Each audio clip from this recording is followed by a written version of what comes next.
Water signs, tignan po natin kung ano yung mensahe para sa iyo ngayong araw.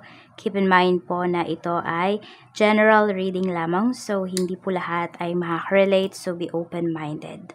Okay, cleanse muna po natin yung ating space, your energy, at kung hindi pa po kayo nakasubscribe dito sa ating channel, please subscribe na po kayo. Ayan. Makikita nyo po yung link ng ating Facebook page sa description box kung kayo naman po ay gusto ninyong magpa-private reading at mag-avail ng ating Evil Eye Amulet. Okay? So, ayan, kung meron kayong mga stress sa buhay, meron kayong mga iniisip, meron kayong mga nararamdaman, emotionally, physically, ayan, tinatanggal na po natin yung blockages sa life mo. Sa career, sa finances, sa family, sa love life. Nire-release na po natin yan, spirit guide. At kung may nag-evil eye man sa'yo, water signs. Okay? Umpisahan na po natin ang reading mo. Tignan natin ano po ang mensahe natin. Hindi ko alam kung meron dito, mahilig kayong kumain ng mga smoke something. Could be, pwedeng tinapa, yan, mga ganyan. Basta mga smoke na pagkain. Ham, baka favorite po ninyo. Tignan natin kung ano pa yung mensahe para sa iyo. Pisces, happy birthday. So, still birthday season mo pa rin ngayon. Tignan natin. At meron kang birthday reading. Hindi nyo nga pinapanood eh. Panoorin nyo na. Tignan natin kung ano po yung mensahe. Kasi applicable naman siya. Hindi lang naman sa birthday season ninyo. Even ngayong taon na ito. Tignan natin kung ano po yung mensahe. I mean, hanggang 2024 talaga siya.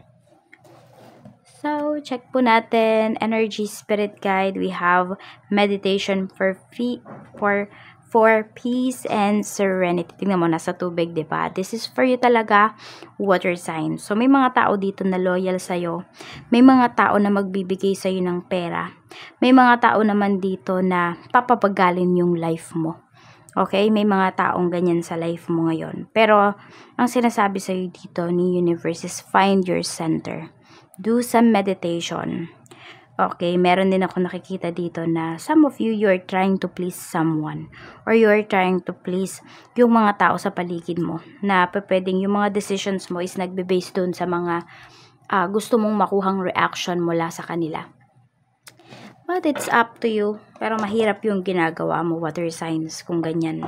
Kung nandun pa rin kayo sa era ninyo na kayo ay nagpi-please ng mga tao sa paligid po ninyo. Tignan natin, pagdating naman sa family, kamusta po spirit guide? Kamusta po ang family? Me? Water signs. No, hindi mo na tayo family. Yung energy mo muna pala. Energy po, spirit guide ni water signs, Cancer, Pisces, and Scorpio. We have the sun. So, some of you naman ay alive naman kayo ngayong araw na ito. Meron kayong mga hinihintay na good news. Okay, tignan natin. So, pwedeng halos lahat ng tao sa paligid mo, nginingitian mo. At nakikita mo dito na mayroon palang dahilan para ngumiti. Diba? Hindi pala kailangan laging poker face, laging nakasimangot, or laging nalulungkot, dinaramdam yung mga nangyayari sa buhay. May mga bagay pala na kailangan ipagpasalamat ngayong araw na ito. At may mga bagay na ngingitian mo na lang talaga. Tignan po natin pagdating naman po sa friends, family. Family muna pala tayo. Family, we have Knight of Swords. Pagdating naman sa family, meron dito parang lagi kang pinupush sa limits mo. Meron dito sa family mo na parang kino-compare ka naman water sign sa ibang tao or sa ibang family members. Meron din ako nakikita dito. Hindi ko alam kung ikaw lang ba yung yayayain or yung family mo mismo na lumabas ngayong araw. Tingnan po natin pagdating na parang padilim na siya or madilim na nga talaga. Pwedeng may pupunta sa food park, yung mga ganon. Check natin pagdating naman po sa friends mo. Ayan. Sa friends mo, we have King of Cups. So, pwedeng may mga friends ka talaga dito na hindi ko naman masabing umiiwas sa'yo, pero parang ayaw nila ng drama. Or yung friend mo na to, siya yung nagdadrama. Pwede rin.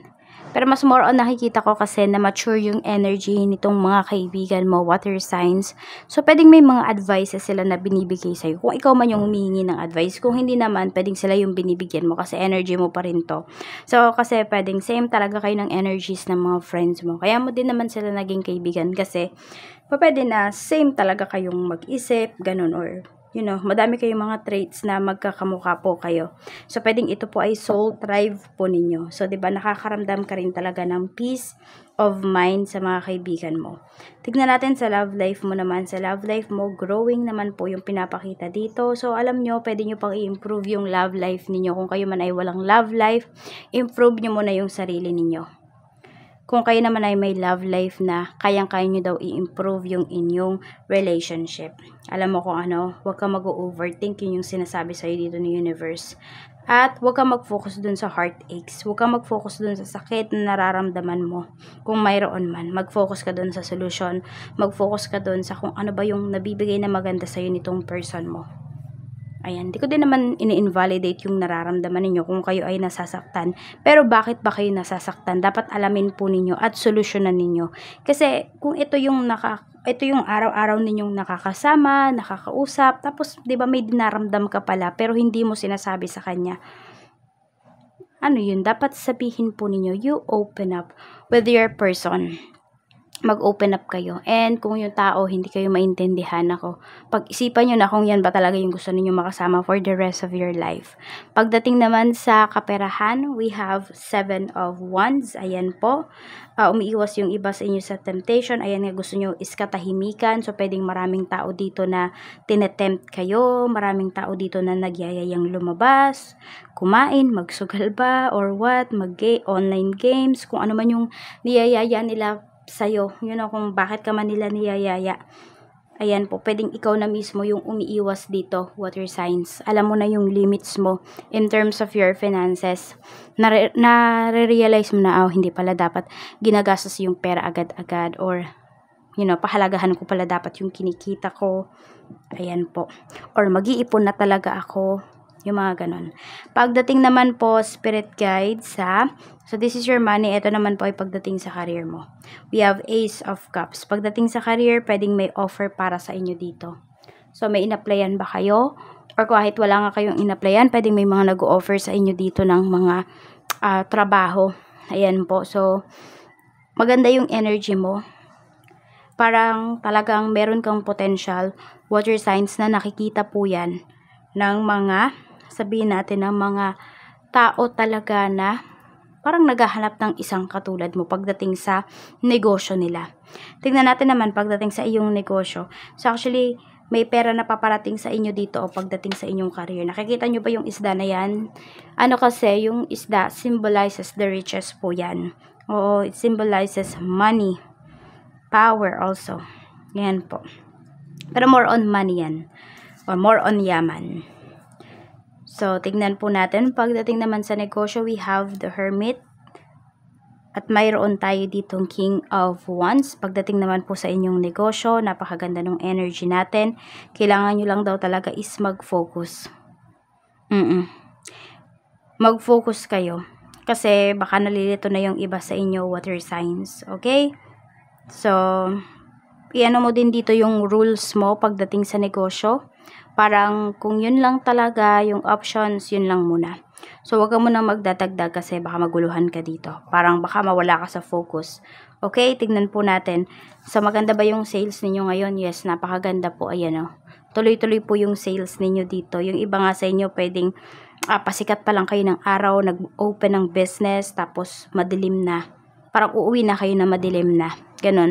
Ganon yung mangyayari ngayong araw nito. So, tuloy-tuloy po yung benta. Tingnan naman natin pagdating naman sa blessings. Okay? Sa blessings naman po na paparating, spirit guide. Blessings po na paparating kay water signs ngayong araw na ito. So, we have car. May bibili ba ng sasakyan? Ayan po. Meron bang magpapalit dito ng parts ng sasakyan? Kahit naman na gumagana yung parts na papalitan po ninyo. Siguro dun kayo umiiwas. Meron din dito, pwedeng meron kayong karelasyon. Bumili kayo ng sasakyan sa kanya niya pinangalan pero ikaw yung nagbabayad.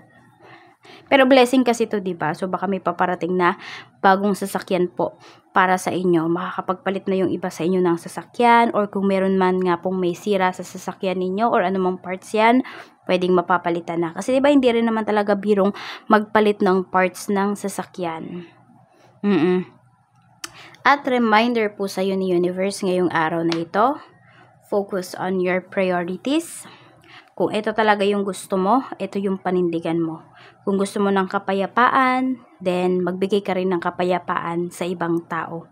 Hindi yung gusto mo ng kapayapaan pero nanggugulo ka ng ibang buhay. 'Di ba may mga ganun na tao? Water sign. So, yan lang naman yung napipick up natin. Pero di ko naman sinasabi na ganun kayo, 'di ba? What I mean is, ito talaga yung panindigan po ninyo. At ito din yung ibigay ninyo sa tao. So, parang ganito lang, kung ano yung hinihingi natin, yun din yung ibigay natin. 'Di ba? Yun din yung isukli natin. So, ito po yung inyong mga lucky numbers, channel numbers po ito. We have number 51, 28, 36, 26, 15, and 3. Maraming salamat po, water signs. Mag-iingat po kayo always, and more blessings to come. Bye-bye!